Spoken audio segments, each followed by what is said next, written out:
তো টিকটকে এরকম লিরিক্স ভিডিও অনেক ট্রেন্ডিংয়ে আছে।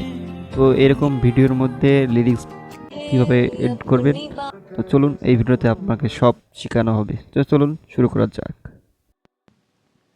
তো আমরা ইনশর্টে এসে যে কোনো অ্যাপসে অ্যাপ তৈরি করতে পারেন। তো মনে করেন আমি ইনশর্টে, আপনারা ক্যাপকাটেও করতে পারেন, ক্যাপকাটেও একই সেম নিয়ম।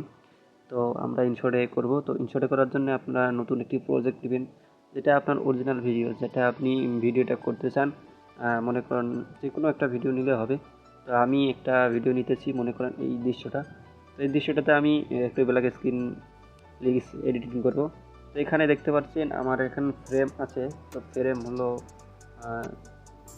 ইনস্টাগ্রামের ফ্রেম আছে। তো আমি এখন এটা ইউটিউবের ফ্রেম তৈরি করব। তো এখানে কোনায় দেখতে পাচ্ছেন কনভাস, ক্লিক করবেন কনভাসে।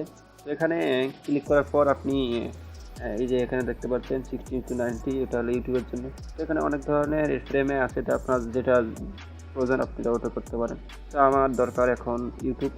তো ইউটিউবের জন্য এখানে ক্লিক করলাম। তো ক্লিক করার পর এখানে টিক বাটনে ক্লিক করলাম।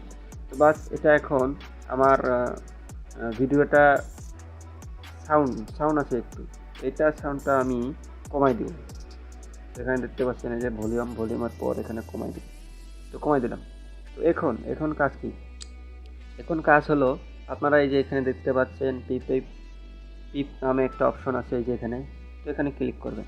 এখানে ক্লিক করবেন, যেটা আপনার ব্ল্যাক স্ক্রিন বা ব্ল্যাক লিরিক্স পছন্দ হয়েছে আর যেটা গান পছন্দ হয়েছে ওটা আপনি এখানে বসাই দেবেন। তো এখানে বসাই দেওয়ার জন্য আপনি যেটা ডাউনলোড করে নেবেন, ডাউনলোড করার জন্য ডাউনলোড করে আপনার গ্যালারিতে থাকবে। তো ওটা আপনি এখন এটা ইম্পোর্ট করবেন। তো মনে করেন আমার এইটা এসে গেছে। এইটা আমার এখন কালো আছে। তো এটা কালো রিমুভ করব। তো রিমুভ করার জন্য আমাকে একটু যাইতে হবে, স্ক্রল করতে হবে এই দিক ডান দিক। তো এখানে দেখতে পাচ্ছেন এই যে লিঙ্ক চিহ্নটাতে ক্লিক করুন। এখানে ক্লিক করার পর আপনারা এখানে দেখতে পাচ্ছেন অনেকগুলো অপশন আছে। তো অপশন আছে এখানে আপনি 2 নম্বরটা অর্থাৎ স্ক্রিনে ক্লিক করবেন। বাস, স্ক্রিনে ক্লিক করাতে আপনার সব কিছু ব্ল্যাকটা রিমুভ হয়ে গেল আর লিরিক্সটা থেকে যাবে। তো ওকে, আমরা এখন এটা ক্লিক করি। তো ক্লিক করার পর আমরা এখন এটা কীভাবে বুঝবো যে এটা হয়ে যায়? ওই যে দেখতে পাচ্ছেন, একটু স্ক্রল করেন, এই যে দেখতে পাচ্ছেন হয়ে যাচ্ছে। তো আমরা এখন এটা অ্যাডজাস্টমেন্ট করবো। এই যে অ্যাডজাস্টমেন্ট করি এইরকম, এই যে এখানে দেখতে পাচ্ছেন। বাস, হয়ে গেল।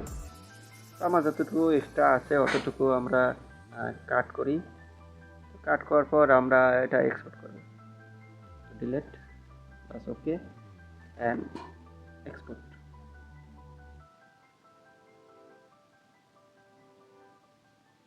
তোমার মনের মতো কখনো হতে পারিনি, চেষ্টা করেছিলাম। আসলে কথা হচ্ছে যে তোমার মনে তো কখনো আমি ছিলামই না।